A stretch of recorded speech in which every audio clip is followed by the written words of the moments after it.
আসসালামু আলাইকুম রহমতুল্লাহ বরকাতুহ।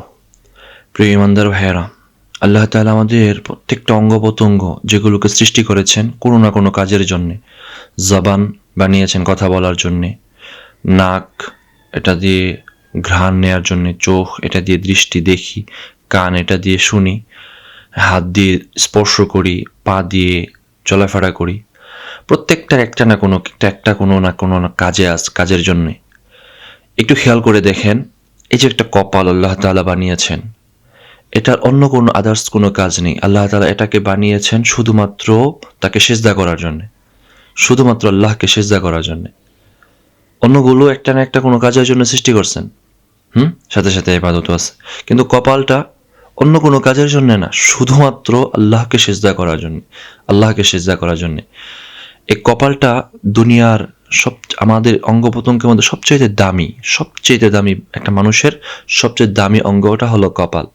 এই দামি অঙ্গটা যখন আল্লাহর সামনে ঝুঁকিয়ে দিচ্ছি, বুঝাতে যাচ্ছি যে এই দামিটা দিয়ে আল্লাহ তোমাকে সিজদা করতেছি, আমি নিজেকে নগণ্য করে তোমার সামনে পেশ করতেছি, আল্লাহ তুমি আমারে কবুল করে নাও। তখন আল্লাহ তাআলা বলেন যে বান্দা যখন জমিনে সেজদা করে লুটিয়ে পড়ে, তখন সে জমিনে শুধু লুটিয়ে পড়ে না, তখন বান্দা সবচেয়ে নিকটে আল্লাহর আরশে আজিম পর্যন্ত সে পৌঁছে যায়। সুবহানাল্লাহি ওয়া বিহামদিহি। দেখেন, এই সেজদা করা, এর জন্য আল্লাহ তাআলা কপালটাকে বানিয়েছেন। সেজদা একটা দামি ইবাদত, দামি। সেজদা কত দাম তাকিয়ে দেখেন না। যারা আমরা নামাজ পড়ি না, সেজদা দেই না, শয়তান মারদুদ বিতাড়িত যে হয়েছে কি কারণে?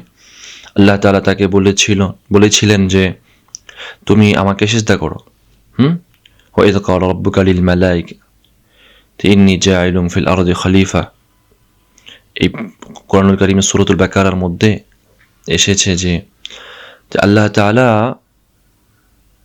ইবলিসকে বলেছিল তুমি সিজদা করো। তো ইবলিস কি বলেছিল যে আমি তাকে সিজদা করবো কেন? আমার গতি হলো উপরের দিকে, মানুষের গতি নিচের দিকে, তা আমি কেন তাকে সিজদা করব? তখন আল্লাহ তাআলা একটা আদেশ সে লঙ্ঘন করেছে।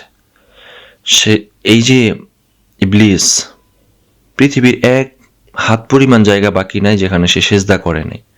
এতগুলো সিজদা করার পরেও শুধুমাত্র আল্লাহ তাআলার একটা হুকুমকে সে লঙ্ঘন করেছে, একটা হুকুম, বিধান, পালনীয় বিধান সে লঙ্ঘন করেছে।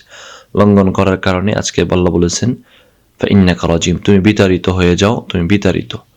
আল্লাহ তার একটা বিধান, আর আমরা প্রতিদিন কতগুলো সেজদা লঙ্ঘন করছি, আল্লাহর কতগুলো বিধান লঙ্ঘন করছি, কতগুলো হুকুম লঙ্ঘন করছি, একটু কি চিন্তা করেছি ভাই? আল্লাহ তাআলা কিয়ামতের দিন যারা নামাজ পড়ে না, সূরাতুল কলামের মধ্যে আসছে ইয়াউমা ইউকশাফু আন সাক ওয়া ইউদআউনা ইলা সুজুদি ফালা ইস্তাতিউন, তখন তাদেরকে ডাকা হবে সেজদা দেওয়ার জন্যে, তারা সেজদা দিতে পারবে না। যারা দুনিয়াতে আল্লাহকে সেজদা দেয় নাই, তাদের হাত পা অঙ্গ প্রত্যঙ্গগুলো ফ্রি থাকবে, কিন্তু তারা সেজদা দিতে পারবে না। এজন্য এই দামি কপাল আল্লাহ তাআলা যেই কাজের জন্য বানিয়েছেন, আমাদের জন্য, আমাদেরকে যেই জন্য আল্লাহ তাআলা সৃষ্টি করেছেন, আমরা যেন আমাদের রবকে সেজদা করতে পারি, রবের হুকুম মানতে পারি, আল্লাহ তৌফিক দান করেন। আমিন।